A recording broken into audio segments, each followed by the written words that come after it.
Bugün Bakıda 8 noyabr Zəfər gününün 5-ci il dönümü münasibəti ilə hərbi parad keçiriləcək. Adətən Azərbaycanda bayram günlərində rəsmi tədbirlər səhər saatlarında keçirilsə də bugünkü parad günorta başlayacaq. Bölgə TV-nin Qafqaz Info adlı məlumatına görə Azadlıq meydanında təşkil olunacaq tədbirin 13:00-da başlanacağı gözlənilir. Bu dəyişiklik Türkiyə Prezidenti Rəcəb Tayyib Ərdoğanın təyyarəsinin Bakıya saat 13:00 radələrində eniş etməsi ilə bağlıdır.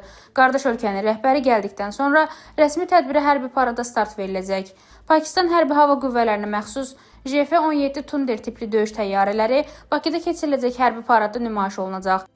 Bölgə TV xəbər verir ki, bu barədə Pakistanın İnformasiya və Teleradyo Yayım naziri Ataullah Tarar açıqlama verib. Nazirin sözlərinə görə, paradda yalnız qırıcı təyyarələr deyil, Pakistan Silahlı Qüvvələrinin hərbiçiləri də iştirak edəcək. Bakı sakinləri və şəhərə gələn qonaqlar bu möhtəşəm tədbiri izləmək üçün dənizkənarı bulvara üst tutublar. Şəhərdə bayram havası hökm sürür. Əllərində 3 rəngli bayraq dalğalandıran böyüklü-kiçikli, gənc və yaşlı hər kəs qələbə sevincini bir daha yaşamaq üçün bulvara axışır. Küçələrdə milli musiqilər səslənir, uşaqlar sevinc içində bayraqları yelləyir, insanlar isə 8 noyabr Zəfər gününün qürurunu birgə paylaşır. Rəna Rövşən qızı BTV.